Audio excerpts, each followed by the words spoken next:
সন্দেশখালী আজকে নতুন নয়, ওখানে আরএসএস এর একটা বাসা আছে। 7-8 বছর আগেও দাঙ্গা হয়েছিল ওখানে। কতগুলো দাঙ্গা স্পটের মধ্যে এটাও একটা স্পট, মনে রাখবেন।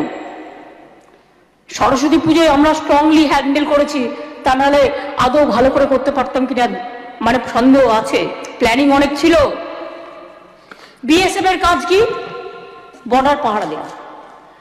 তো যদি চোপড়ায় 4টি বাচ্চা মারা যায়, আজকে মাননীয় রাজ্যপালের কাছে আমাদের টিম গিয়েছিল, এখানে তো ওরা 334টা টিম পাঠিয়েছে। তাহলে চোপড়ায় যদি 4টে শিশু মারা যায়, শিশুদের জীবনের কি কোনো দাম নেই? সেই বিএসএফ এর আমি শাস্তি চাই, যাদের জন্য বাচ্চাগুলো মারা গিয়েছে। কড়া পদক্ষেপ নিতে হবে সেন্ট্রাল গভর্নমেন্টকে। বিএসএফ আজকে কি করে বাড়াচ্ছে? আপনারা জানেন, জীবনে আমি কোনো অন্যায়কে কোনোদিন প্রশ্রয় দিইনি, এবং আমি ইনিশিয়েটিভ নিয়ে স্টেট কমিশন পাঠিয়েছি, আমাদের অ্যাডমিনিস্ট্রেশন পাঠিয়েছি, 17 জনকে অ্যারেস্ট করা হয়েছে।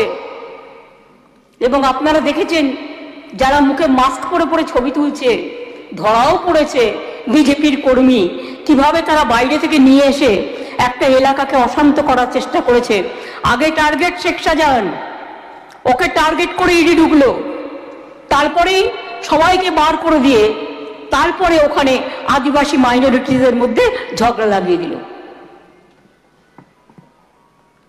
শুনুন, কারো কোনো ক্ষোভ বিক্ষোভ থাকতেই পারে, যদি থাকে গভর্নমেন্ট ডিসিশন নেবে। আমাদের মহিলা টিম আছে ওখানে,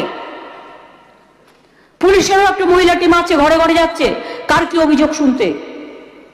শুনে এসে রিপোর্ট করার পর যদি কারো প্রবলেম থাকে, সেটা নিয়ে নিশ্চয়ই আমরা কাজ করব।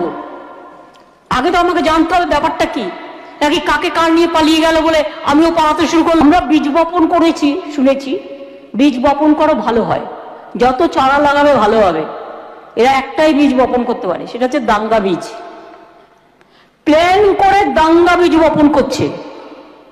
প্ল্যানিংটাকে নিখুঁত দেখতে পাচ্ছেন? আমি শুনেছি 1 ঘন্টায় নাকি 147 জনকে সাসপেন্ড করে 37টা না 38টা বিল পাস করে নিয়েছে। এবং বিলটা পাস করেই বিলটা দেখার সুযোগ হয়নি। হোম সেক্রেটারি ফোন করছে আমাদের, কি কমিটি বানায় যেন আমরা চাকর বাকর বন্ডেড লেবার। তুমি ন্যায় করতে গিয়ে অন্যায় করেছো কিনা আমাকে পড়তে হবে না? আমরা তো কোনো এগ্রি করিনি।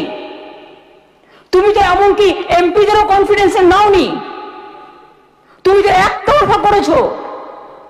কত বিল করেছে, কনস্টিটিউশনটাকে ভেঙে চুরে ছোবড়া করে দিয়েছে।